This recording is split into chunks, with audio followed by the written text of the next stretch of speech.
नमस्कार, स्वागत है आप सभी का राष्ट्र प्रथम में और इस समय की सबसे बड़ी चर्चा के साथ आपके साथ मैं हूं हिमानी। बात करते हैं शिरोमणि अकाली दल के प्रमुख सुखविंदर सिंह बादल शनिवार को होशियारपुर कोर्ट में पेश हुए थे। यहाँ पेशी दोहरे के संविधान में केस में हुई। यहाँ दायर पिटीशन में अकाली दल की मान्यता खारिज करने की मांग की गई है। इससे पहले पूर्व सीएम प्रकाश सिंह बादल भी 6 महीने पहले ही कोर्ट में पेश हो चुके हैं। याचिकाकर्ता का दावा है कि अकाली दल राजनीतिक नहीं बल्कि धार्मिक पार्टी है, इसलिए इसकी मान्यता खारिज होनी चाहिए। होशियारपुर के बलवंत सिंह खेड़ा ने 2009 में कोर्ट में यह केस किया था कि अकाली दल ने दोहरे मापदंड पर पार्टी की मान्यता हासिल की है। होशियारपुर कोर्ट ने इसे उच्च अदालत को भेज दिया था। हालांकि उच्च अदालत ने इसे वापस होशियारपुर कोर्ट में भेज दिया है। याचिकाकर्ता ने यह भी आरोप लगाया है कि अकाली दल धार्मिक चुनाव में भी भाग लेता है। इस मामले में पहले अकाली दल के प्रधान सुखविंदर बादल ने पहले भी कोर्ट में पेश हो चुके हैं। बादल पिता पुत्र के अलावा अकाली दल के कई दिग्गज नेताओं का केस पार्टी में बनाया गया है। हालांकि पहले कोर्ट में संबंध बादल के अकाली नेताओं ने हाईकोर्ट का रुख किया था, जिसके जताया कि खेड़ा ने सुप्रीम कोर्ट में भी याचिका दायर की थी, लेकिन उसे खारिज कर दिया गया था।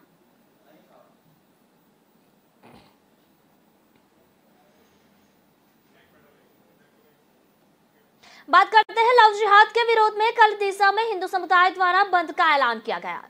मालगढ़ में एक परिवार में धर्म परिवर्तन और पैसे की मांग को लेकर हिंदू समुदाय में गुस्सा फूट पड़ा है, जिसे कल होने वाली महारैली में 5000 से ज्यादा लोग शामिल होंगे।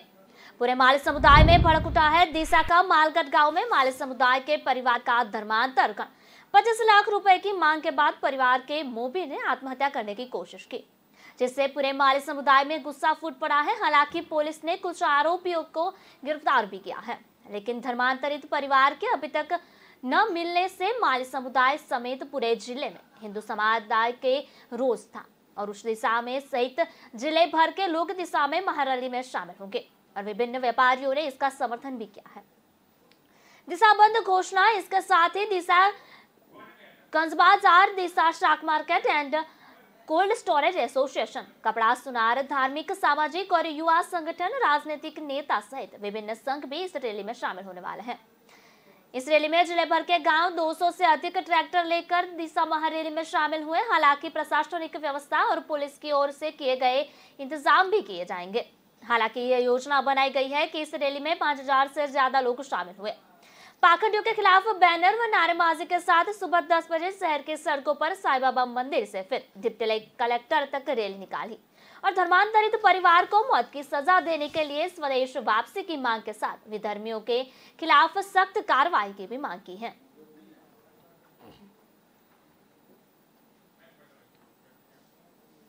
चलते हैं अगली खबर की ओर। श्रीलंका के पूर्व राष्ट्रपति गोटाबाया राजपक्षे शुक्रवार देर रात तक सिंगापुर एयरलाइंस से अपने देश लौट आए हैं। 73 साल के राजपक्षे करीब 7 हफ्ते बाद बैकऑफ से सिंगापुर होते हुए श्रीलंका लौटे हैं। कोलंबो के बंदरनाइक इंटरनेशनल एयरपोर्ट पर कई मंत्रियों ने उनका स्वागत भी किया। उन्हें भारी सुरक्षा के बीच एयरपोर्ट से बाहर निकाला गया। दरअसल श्रीलंका में उत्पन्न हुए आर्थिक संकट के कारण जुलाई के पहले हफ्ते में ही जन आंदोलन शुरू हुआ। 9 जुलाई को आम जनता ने राष्ट्रपति आवास और प्रधानमंत्री आवास पर कब्जा जमा लिया था।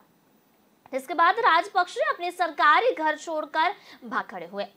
13 जुलाई को परिवार समेत गोटाबाया पहले मालदीव भागे, इसके बाद सिंगापुर पहुंचे। इस दिन श्रीलंका में फिर से इमरजेंसी लगा दी गई थी। एक रिपोर्ट के अनुसार मौजूदा राष्ट्रपति रानिल विक्रमसिंघे ने राजपक्षे की स्वदेश वापसी के इंतजाम किए हैं। इसके लिए राजपक्षे के नेतृत्व वाली पार्टी एसएलपीपी ने विक्रमसिंघे से अनुरोध किया था।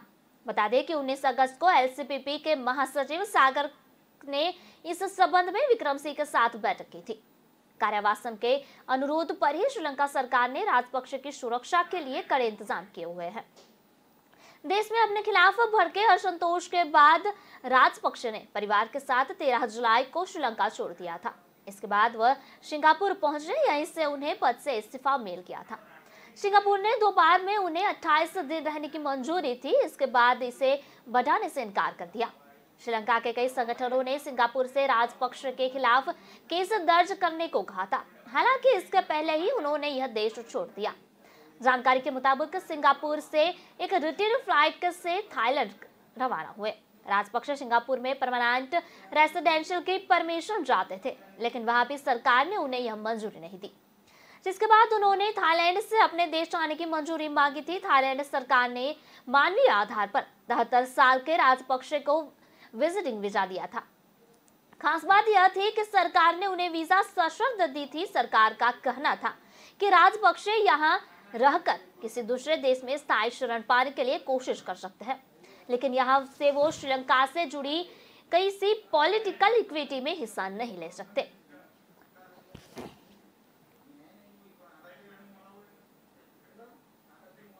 पटना में आज दिन शनिवार को जेडीयू की होने वाली राष्ट्रीय कार्यकारिणी की बैठक से पहले पार्टी को तगड़ा झटका लगा है। मणिपुर में जेडीयू के 6 में से 5 विधायकों ने पाला बदल लिया है, तभी सभी भाजपा में शामिल हो गए हैं।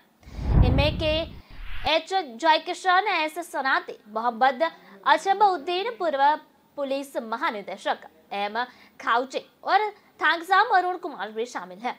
मणिपुर विधानसभा सचिवालय ने भी इन विधायकों के भाजपा में शामिल होने की जानकारी दी है।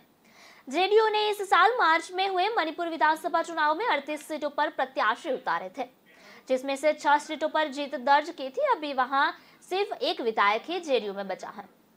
बताया जा रहा है कि सभी विधायक जेडीयू के एनडीए गठबंधन से बाहर आने के फैसले से नाराज थे। ये फैसला नीतीश कुमार के उस ऐलान के बाद किया है जिसमें उन्होंने मणिपुर में भाजपा सरकार से अपना समर्थन वापस लेने की बात कही थी। वहीं इस पर सियासत भी शुरू हो गई है। एक तरफ जेडीयू ने इसे असंवैधानिक बताया है, तो दूसरी तरफ भाजपा ने उसे विधायकों का खुले दिल से स्वागत कर रही है। बिहार के पूर्व उप मुख्यमंत्री सुशील कुमार मोदी ने इस मामले पर जेडीयू पर तंज कसा। उन्होंने ट्वीट किया कि अरुणाचल के बाद मणिपुर भी जेडीयू का मुक्त, बहुत जल्द ही लालू बिहार को भी जेडीयू मुक्त कर देंगे। हाल ही में अरुणाचल प्रदेश में भी जेडीयू का एक विधायक भाजपा में शामिल हो गया था।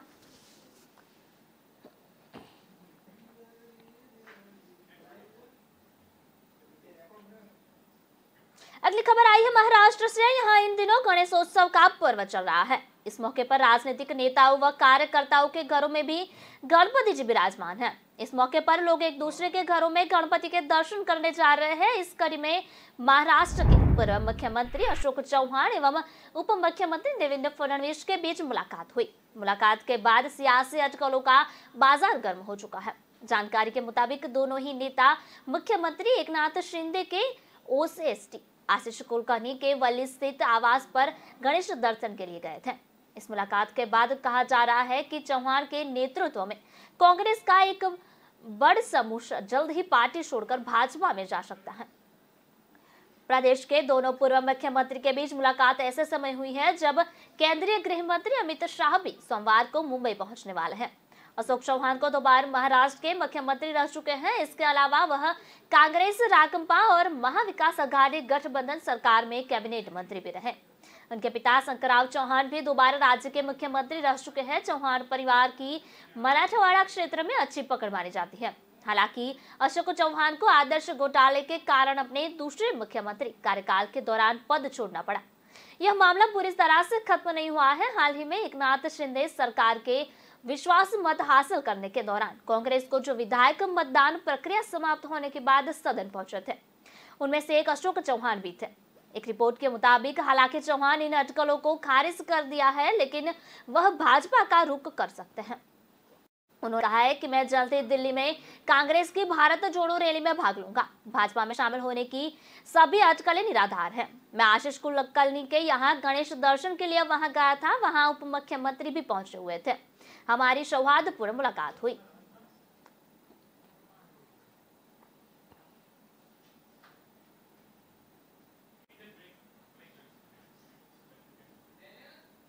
खबरों का सिलसिला यूं ही जारी रहेगा। मिलते हैं एक छोटे से ब्रेक के बाद।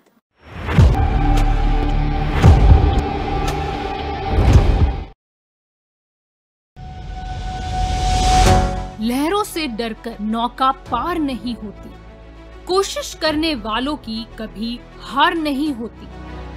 नन्ही चींटी जब दाना लेकर चलती है, चढ़ती दीवारों पर 100 बार फिसलती है। मन का विश्वास रगों में साहस भरता है। चढ़कर गिरना, गिरकर चढ़ना न अखरता है। आखिर उसकी मेहनत बेकार नहीं होती। कोशिश करने वालों की कभी हार नहीं होती। डुबकी या सिंधु में गोताखोर लगाता, जा जाकर खाली हाथ लौट कर आता। मिलते नहीं सहज ही मोती गहरे पानी में, बढ़ता दो गुना उत्साह इसी हैरानी में। मुट्ठी उसकी खाली हर बार नहीं होती, कोशिश करने वालों की कभी हार नहीं होती। असफलता एक चुनौती है, इसे स्वीकार करो। क्या कमी रह गई देखो और सुधार करो। जब तक न सफल हो नींद चैन को त्यागो तो, संघर्ष का मैदान छोड़कर मत भागो तो। कुछ किए बिना ही जय जयकार नहीं होती, कोशिश करने वालों की कभी हार नहीं होती। कुछ नया करो।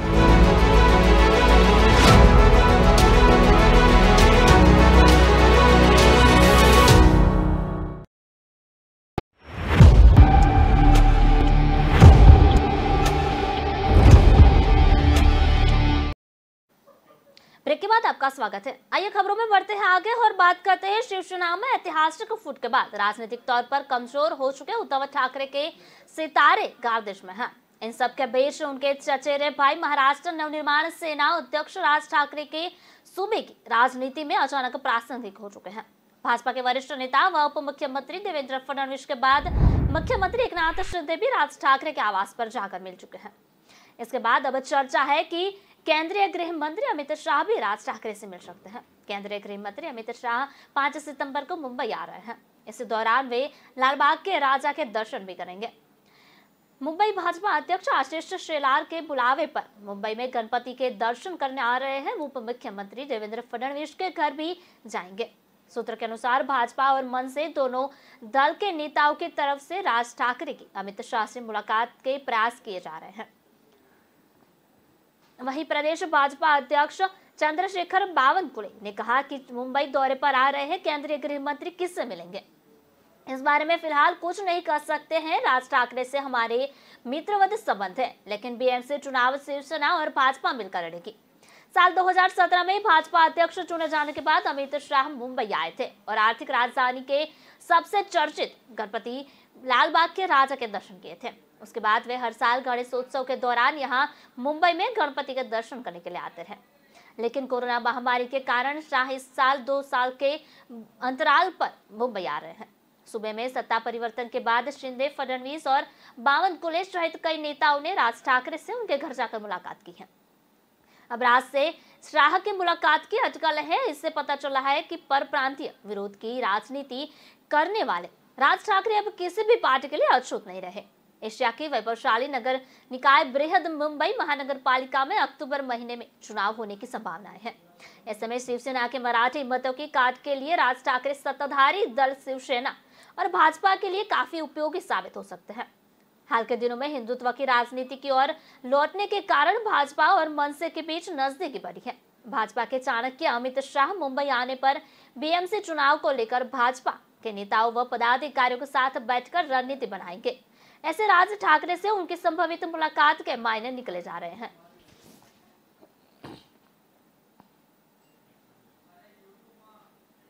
संयुक्त राज्य अमेरिका में भारतीयों पर हमले रुक नहीं रहे हैं। उन दिनों पर नस्लवादी टिप्पणी हो रही है। बीते एक सप्ताह में ऐसे 3 मामले सामने आ चुके हैं, जिनके वीडियो भी वायरल हुए हैं। ताजा मामला पोलैंड का है। हालांकि यहाँ भी एक अमेरिकी नागरिक एक भारतीय पर नस्लवादी टिप्पणी करता है। इस घटना का वीडियो भी सामने आ चुका है। वीडियो में खुद अमेरिकी नागरिक बताते वाला सख्त भारतीय से कहता है, तुम परजीवी हमारी जाति के नरसंहार कर रहे हो, तुम अपने देश वापस क्यों नहीं जाते। हालांकि वीडियो में दिख रहा है भारतीय उसे टालने की कोशिश करता है और पूछता है कि वह वीडियो क्यों बना रहा है। अभी तक इस बात की पुष्टि नहीं हुई है कि ताजा हमला कब हुआ या दोनों लोगों के बीच किस वजह से बहस हुई। नहीं इस मामले की कहीं शिकायत दर्ज कराई गई है। इस वीडियो को बनाने वाला अमेरिकन नागरिक कहता है वह दिख रहा है कि आप हमारी जाति का नरसंहार कर रहे हो, आप पोलैंड में क्यों आए हो। इसके बाद भारतीय नागरिक पूछता है कि वह उसकी वीडियो क्यों बना रहा है। इसके जवाब में वह कहता है कि क्योंकि मैं अमेरिका से हूँ। आगे कहता है तुम लोग यहाँ बहुत ज्यादा हो, तुम अपने देश क्यों नहीं चले जाते। क्या तुम्हें लगता है कि तुम हमारे पोलैंड पर आक्रमण कर सकते हो। तुम्हारा अपना देश है, वहां क्यों नहीं रहते? यूरोपीय लोग जानना चाहते हैं कि आप गोरे लोगों के देश में क्यों आते हो, आप परिजीवी क्यों हो, आप हमारी जाति का नरसंहार कर रहे हो, आप एक आक्रमणकारी हो, जाओ घर आक्रमणीय, हम आपको यूरोप में नहीं चाहते। अमेरिका राज्य कैलिफोर्निया से भी एक ऐसा ही वीडियो सामने आया था। एक भारतीय अमेरिकी व्यक्ति से एक साथ हमवतन ने नस्ली दुर्व्यवहार किया था। कैलिफोर्निया के फ्रॉमेंट में ग्रीमर बॉल में टैको मेल में 37 वर्षीय सिंह तेजंदीर ने मौखिक रूप से कृष्णन जयरामन पर हमला किया था। तेजंदीर ने उसने कहा कि तुम घृणित हो, तुम घटिया लग रहे हो, इस तरह से फिर से किसी के सामने मत आना। बीते दिनों ऐसा ही एक वीडियो टेक्सास में सामने आया था। इसमें एक मैक्सिकन महिला 4 भारतीय महिलाओं पर नस्लवादी टिप्पणी करती है। वह कहती है कि तुम लोग अच्छी जिंदगी जीने के लिए हमारे यहाँ आते हो। इसके बाद वह उन पर हमला भी करती है। इस वीडियो को सोशल मीडिया पर वायरल हो गया था।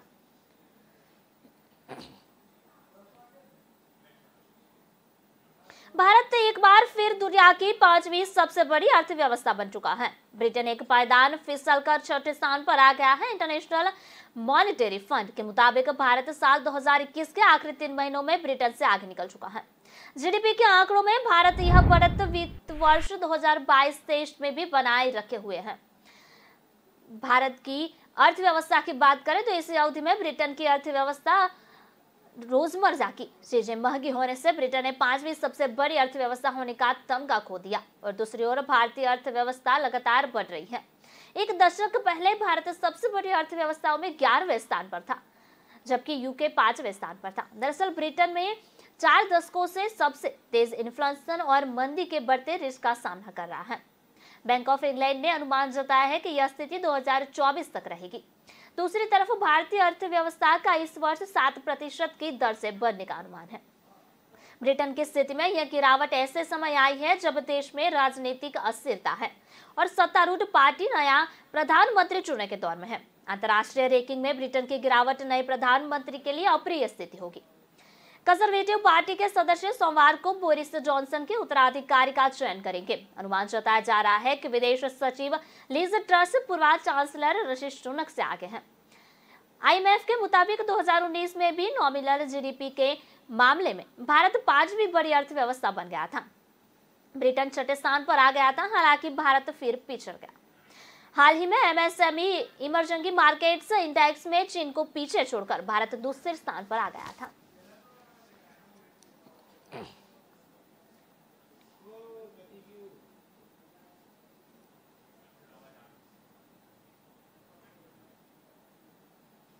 झारखंड के देवघर एयरपोर्ट पर एयर ट्रैफिक कंट्रोलर पर दबाव बनाकर रात में चार्टर्ड प्लेन और टेक ऑफ कराने के मामले में भाजपा नेताओं समेत 9 के खिलाफ एफआईआर दर्ज की है।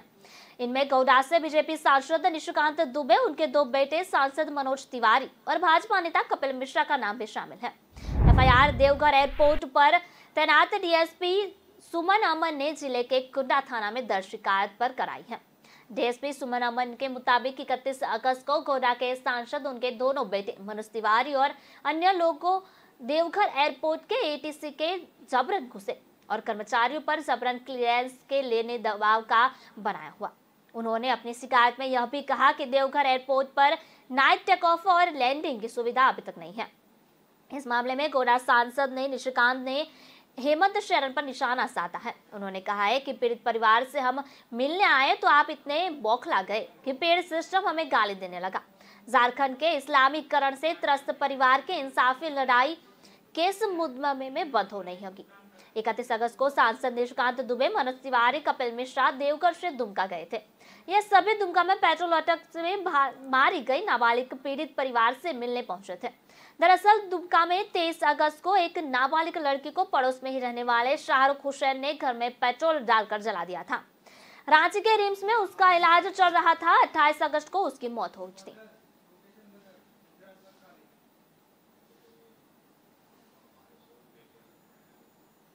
बात करते हैं आम आदमी पार्टी के संयोजक और दिल्ली के मुख्यमंत्री अरविंद केजरीवाल हरियाणा से 7 सितंबर को मेक इन इंडिया नंबर 1 यात्री की शुरुआत करेंगे। इस अभियान का मुख्य मकसद 2024 के आम चुनाव और 7 राज्यों में होने वाले विधानसभा चुनाव के लिए पार्टी को प्रभाव को बढ़ाना है। केजरीवाल रैलियों में युवा सभाओं और तिरंगा यात्रा आयोजित कर राज्य में मेक इन इंडिया नंबर 1 का अभियान चलाएंगे। यह कार्यक्रम हरियाणा में 7 और 8 सितंबर को होगा। इस अभियान के लिए केजरीवाल की तरफ से हरियाणा के इस चुनाव गया है, क्योंकि पार्टी के लिए हरियाणा का चुनाव महत्वपूर्ण है। इसके अलावा पार्टी पंजाब चुनाव में मिली जीत को भूनना चाहती है। इसके बाद पार्टी अभियान के तहत हिमाचल और गुजरात में चुनाव प्रचार करेगी, क्योंकि यहां पर राज्य के चुनाव दिसंबर में होने हैं। हरियाणा में अभियान के शुरू होने के मौके पर केजरीवाल के साथ पंजाब के मुख्यमंत्री भगवंत सिंह मान भी होंगे। एक रिपोर्ट के अनुसार आम आदमी पार्टी इस वक्त हरियाणा में संगठन बनाने में जुटी है। वहीं घर घर जाकर या पार्टी संगठन बनाने की ग्राम स्तर की पहल को अच्छी प्रतिक्रिया मिली है। ऐसे में माना जा रहा है कि केजरीवाल 2 दिवसीय कार्यक्रम में है और इसे गति मिलेगी। आपकी तरफ से हरियाणा के आदमपुर में एक रैली से अभियान की शुरुआत की जाएगी। आप ऐसा इसलिए कर रही है ताकि कांग्रेस और भाजपा दोनों ही पार्टियों को संदेश दिया जा सके। इसके अलावा आदमपुर पूर्व मुख्यमंत्री भजनलाल का पारिवारिक क्षेत्र है, इसलिए भी यहां पार्टी यहां से अभियान की शुरुआत कर रही है। वहीं मौजूदा विधायक कुलदीप बिश्नोई ने राज्यसभा चुनाव में क्रॉस वोटिंग की थी और अगस्त में कांग्रेस से भाजपा में शामिल हो गए थे। ऐसे में आप वंशवाद से ऊपर उठकर विकास के नाम पर वोट देने का संदेश भी देना चाहेगी।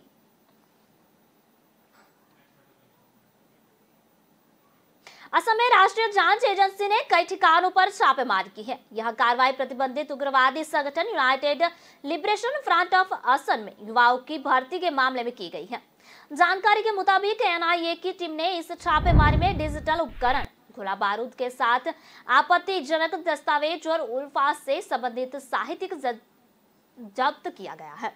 एनआईए की ओर से दी गई जानकारी के मुताबिक राज्य के 7 जिलों में 16 ठिकानों पर छापा मारा गया है। अधिकारियों ने बताया कि यह छापेमारी कामरूप, नालबाड़ी, डिब्रूगढ़ जैसे जिले में की गई। अधिकारियों ने अनुसार उग्रवादी संगठन के लिए धन की उगाही, युवाओं को गैर कानूनी कामों में लगाने और उनके प्रशिक्षण के लिए भारत म्यांमार सीमा पर ट्रेनिंग कैंप संचालित करने की जानकारी एनआईए को प्राप्त हुई थी, जिसके बाद मामला दर्ज किया गया था। इस मामले में आगे की जांच अभी जारी है।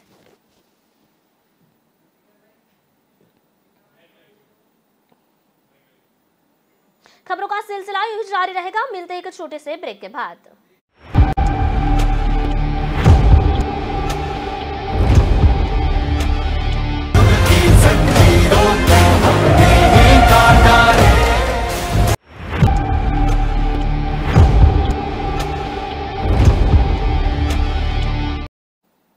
ब्रेक के बाद आपका स्वागत है। बढ़ते अगली खबर की ओर। दिल्ली में महंगाई के खिलाफ कांग्रेस की राष्ट्रव्यापी महारैली राजस्थानी पगड़ी में नजर आ जाएंगे। कांग्रेस के कार्यकर्ता भीड़ में अलग दिखने के लिए पहनेंगे राजस्थानी पगड़ी। आज शाम 5 बजे से दिल्ली के लिए रवाना होना शुरू होंगे कांग्रेस के कार्यकर्ता। शाहजहांपुर बॉर्डर पर भी आज अपराह्न 3 बजे प्रदेश कांग्रेस के अध्यक्ष गोविंद सिंह डोटासरा करेंगे चेक पोस्ट का उद्घाटन। दिल्ली के रामलीला मैदान में सांसदों, विधायकों, मंत्रियों, पदाधिकारियों और कांग्रेस कार्यकर्ताओं के लिए बने हैं अलग अलग बॉक्स। जयपुर सहित प्रदेश भर में दिल्ली चलो के लगे बड़े बड़े होर्डिंग्स। दिलचस्प बात तो यह है कि इस बार दिल्ली में होने वाली राष्ट्रव्यापी रैली राजस्थान की झलक देखने को मिलेगी। कांग्रेस की राष्ट्रव्यापी महारैली के भीड़ में अलग दिखने के लिए राजस्थान के कांग्रेस कार्यकर्ता और नेताओं को राजस्थानी पगड़ी पहनकर निर्देश दिए गए हैं। कांग्रेस कार्यकर्ताओं और नेताओं ने पगड़ी उपलब्ध करवाने की जिम्मेदारी विधायकों और मंत्रियों को दी गई है। वांगड़ अंचल के कांग्रेस कार्यकर्ताओं और अलग तरह की पगड़ी में नजर आएंगे, तो वहीं शेखावाटी और मत्स्य अंचल के कांग्रेस कार्यकर्ता भी अलग अलग पगड़ियों में नजर आएंगे।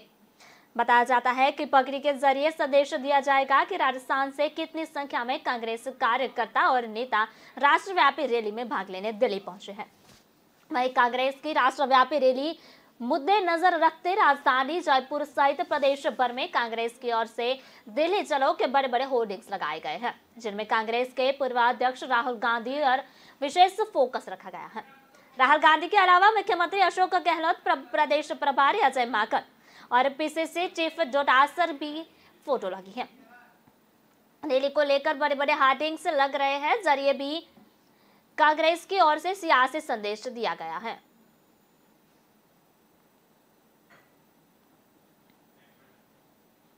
केंद्रीय मंत्री पीयूष गोयल ने सी फूड निर्यातकों के साथ अहम बैठक की। वेरावल में एक बैठक हुई। मत्स्य उद्योगों को सालाना 3,500 करोड़ विदेशी मुद्रा आय की कमाई। यह क्षेत्र देश के जीडीपी को भी प्रभावित करता है। केंद्रीय वाणिज्य एवं उद्योग मंत्री पीयूष गोयल सौराष्ट्र के दौरे पर हैं। मत्स्य पालन और समुद्री खाद्य निर्यात क्षेत्र में समस्याओं और संभावनाओं पर चर्चा हुई। केंद्रीय मंत्री ने हम फैसला सुनाया, तभी समुद्री खाद्य निर्यात संघ की स्थायी नियुक्ति हुई। मत्स्य पालन के विकास के लिए काम करना सहकारी एमटीपी वर्ताव में गुजरात से मछली का निर्यात 5,000 करोड़ रुपए है। मत्स्य निर्यात को बढ़ाकर 15,000 करोड़ करने पर चर्चा हुई। बैठक में sea food expert association Bharat के राष्ट्रपति जगदीश कोकुरी द्वारा विस्तारित प्रस्तुति की गई। केंद्रीय मंत्री की घोषणा की विश्व स्तर व्यापार संगठन में मछुआरों के पक्ष में निर्णय लिया गया है।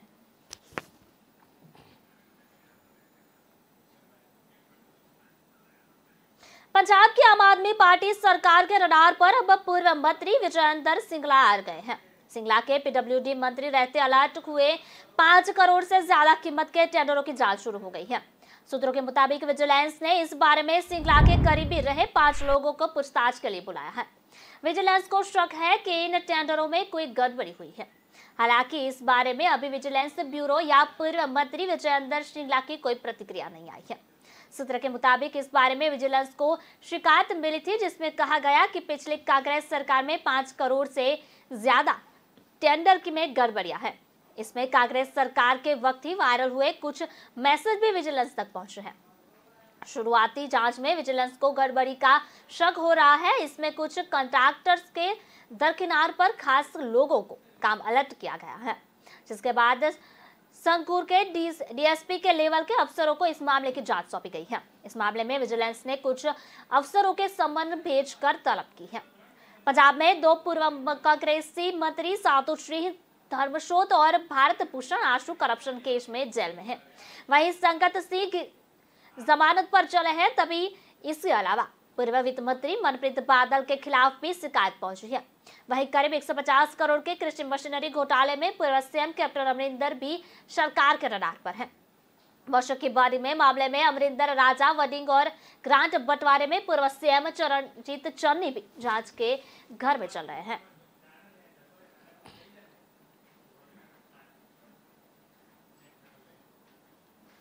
हिमाचल प्रदेश के मुख्यमंत्री जयराम ठाकुर ने शुक्रवार को सिरमौर और सोलन जिलों में कई विकास परियोजना का उद्घाटन किया।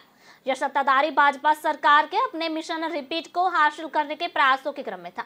मुख्यमंत्री ने पचमढ़ी विधानसभा क्षेत्र के लिए 91 करोड़ रुपए की योजना का शिलान्यास किया। शालाना चौधरी परवी खर्क सड़क के 7 करोड़ रुपए के उन्नयन कार्य, थानादार रोड के लिंक रोड के 4 करोड़ रुपए के उन्नयन कार्य और रेहरी गुहान से डोंगा फाग रोड के 3 करोड़ रुपए के उन्नयन कार्य की आधारशिला रखी गई। मुख्यमंत्री ने ल्यूफुकर स्थित राजकीय माध्यमिक पाठशाला को राजकीय उच्च पाठशाला तथा सोहला फागू के राजकीय प्राथमिक विद्यालय को राजकीय माध्यमिक पाठशाला के रूप में स्तरोन्नत करने की घोषणा की। उन्होंने राजगढ़ में एक नया राजकीय कन्या वरिष्ठ माध्यमिक विद्यालय खोलने की भी घोषणा की।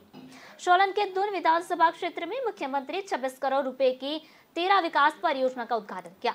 क्षेत्र में चल रही परियोजना के बारे में बात करते हुए ठाकुर ने कहा कि केंद्र सरकार द्वारा लगभग 500 करोड़ रुपए की चिकित्सा उपकरण पार्क को मंजूरी दी गई है, जो क्षेत्र के औद्योगिक विकास को एक बड़ा बढ़ावा देगा। मुख्यमंत्री ने जाजुमो के तहत जेएसवी यूट्यूब उपमंडल बद्दी के तहत विभिन्न एचडब्ल्यूएसएस के 3 करोड़ रुपए की स्रोत सुदृढ़ीकरण, ग्राम पंचायत किसानपुरा में सिरसा नदी पर 3 करोड़ रुपए की मलकुमाजरा चुनारी पुल पर और सुनेद पंचायत में बेरीवाला बघानिया ग्राम पर 1 करोड़ रुपए की पुल की आधारशिला रखी। चुनाव आयोग की तरफ से 25 अगस्त को सीएम हेमंत सोरेन ने विधायकी पर राज्यपाल के भेजे गए एक पत्र ने झारखंड की सियासत को आशंकाओं के बादल से घेर लिया है। राज्य में सतमात का खेल जारी है। इस बीच सबकी निगाहें राजभवन पर टिकी है। वहीं राज्यपाल सीएम हेमंत सोरेन की विधायकी से संबंधित घोषणा करने से पहले राज्य लेकर दिल्ली तक मंत्रणा कर रहे हैं। इधर सियासत के सतमात के इस खेल में सीएम हेमंत सोरेन भी पुख्ता तैयारी करते दिख रहे हैं। झारखंड के एक वरिष्ठ पत्रकार का कहना है कि राज्य में फिलहाल बीजेपी का ऑपरेशन लोटस फ्लॉप होता हुआ दिखाई देता है। वैसे ही हेमंत कर्नाटक में किए, सोरेन ने झारखंड में कर रहे हैं। वे कहते हैं कि महाराष्ट्र में उद्धव ठाकरे बीजेपी की चाल को भांप नहीं रह पाए, लेकिन हेमंत सोरेन ने समय रहते इसे पकड़ लिया। यही कारण है कि इन्होंने यूपी के विधायकों को अपने राज्य से बाहर रिसोर्ट में शिफ्ट कर दिया है, यहां से सीधे उनके कॉन्ट्रैक्ट में होंगे। वहीं झारखंड की सियासत को करीब से जानने वाले वरिष्ठ पत्रकार ने बीजेपी के शुरुआती झटके से हेमंत सोरेन थोड़े घबराए हुए थे, लेकिन अब वे पूरी तरह कॉन्फिडेंट दिख रहे हैं। पिछले एक सप्ताह में उन्होंने जो निर्णय लिया है उससे स्पष्ट है कि वे पूरी तरह से आश्वस्त हैं। उनके पास नंबर है, वो इन्हें बचा लेंगे। राजनीति के जानकार कहते हैं कि फिलहाल बीजेपी के पास कोई विकल्प नहीं बचा है सिवाय वेट एंड वॉच के। सरकार को तोड़ने और सरकार बनाने की मंशा पर अब पूरी तरह से पानी फिर गया है। अगर अब बीजेपी विधायकों को तोड़ती है तो इसका खामियाजा पार्टी को 2024 के लोकसभा चुनाव में भुगतना पड़ सकता है। अब एक ही विकल्प बचता है कि वो धारा 356 के यानी राष्ट्रपति शासन, ये सब निर्भर करता है कि राज्यपाल फैसले पर।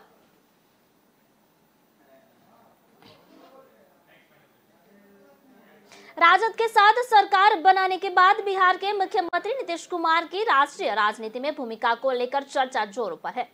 उन्होंने 2024 में नरेंद्र मोदी के खिलाफ प्रधानमंत्री पद पर संभावित चेहरे के रूप में दिखाया जा रहा है। हालांकि नीतीश कुमार लगातार ऐसे सवालों के बचते हुए नजर आ रहे हैं, लेकिन हाल ही के दिनों में उन्होंने प्रधानमंत्री पर जिस प्रकार से निशाना साधा है, उन्हें एक विपक्षी एकता के एक विकल्प के रूप में देखा जाने लगा है। 2024 में होने वाले लोकसभा चुनाव में नीतीश कुमार की भूमिका क्या होगी, यह तो भविष्य के गर्भ में है। लेकिन बिहार में सत्तारूढ़ जनता दल यूनाइटेड की शनिवार से शुरू हो रही 2 दिवसीय बैठकों में ऐसे सवालों के जवाब मिल सकते हैं। जदयू की राष्ट्रीय कार्यकारिणी और राष्ट्रीय परिषद की बैठक ऐसे समय में हो रही है जब उन्हें एकजुट विपक्ष का प्रधानमंत्री पद का चेहरा बनाने की चर्चा जोरों पर है। माना जा रहा है कि भाजपा का मुकाबला करने के लिए विपक्षी एकता और महंगाई व बेरोजगारी जैसे मुद्दों पर इस बैठक में प्रमुखता से उठाए जा सकते हैं। नीतीश कुमार भले ही प्रधानमंत्री पद की दावेदारी के सवालों को टाल रहे हो, लेकिन जदयू जिस प्रकार से तैयारी कर रही है उससे साफ है कि पार्टी के अंदर बहुत कुछ पक रहा है। पार्टी कार्यालय पर ऐसे होल्डिंग्स व बैनर लगाए गए हैं जो उनकी राष्ट्रीय राजनीति में भूमिका के बारे में इशारा कर रहे हैं।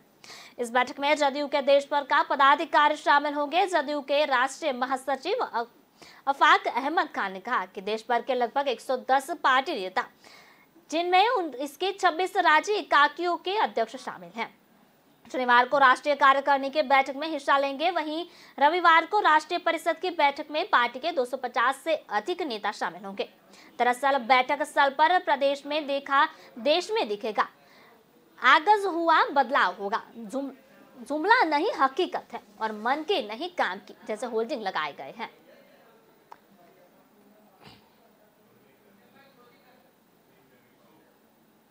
विस्तार से हमारी खबरें पढ़ने के लिए आप हमारी वेबसाइट का भी प्रयोग कर सकते हैं। हमारे वेब का पता है www.kalamkartavya.com। हमारी कलम ही हमारा कर्तव्य है कि उद्देश्य के साथ खबरों को आप राष्ट्र प्रथम के साथ देखते रहिए। नमस्कार।